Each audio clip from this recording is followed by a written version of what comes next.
Hello guys, welcome back to my Facebook page. তোমার সবাই কেমন আছে? আশা করছি সবাই অনেক ভালো আছে, আর আমি অনেক ভালো আছি। তো যাই হোক, তোমাদেরকে আজকে আমি দেখাবো যে বাচ্চাদেরকে কীভাবে সামলাতে হয়।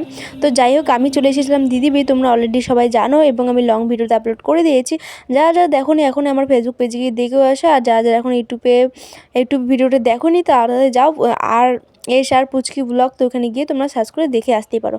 তো যাই হোক, এদিকে দেখো আমার ছোটো ভাগিনাকে নিয়ে এত দুষ্টু করে কি আর বলবো, আর ওকে নিয়ে এত অনেক খাটনি করতে লাগে, যেটা সত্যি কথা গাইস। তো দেখো, আজকে তোমাদের ভাবলাম শেয়ার করি যে আমার দিদি ভাগিনাকে কীভাবে খাওয়ায় আর কি। তো যাই হোক, এখানে আমি আছি বলেই একটু আমি ধরে নিচ্ছি। যখন আমি থাকবো না তখন আমার দিদি এগুলো একাই করে। তো যাই হোক, আজকে তোমাদের সেটাই দেখাবো যে বাচ্চাদের কীভাবে সামলাতে হয় আর কি।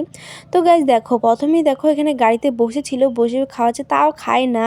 তারপরে গাড়িতে উঠলাম, তারপর ওকে করে নিলাম, দেখো তাও খাচ্ছে না আর কি। এতটা দুষ্টু, তোমাদেরকে কি বলবো গাইজ, এটা সত্যি কথা। আর বাচ্চা মানুষ না, একটু দুষ্টুমি আর চঞ্চল একটু হয়ই।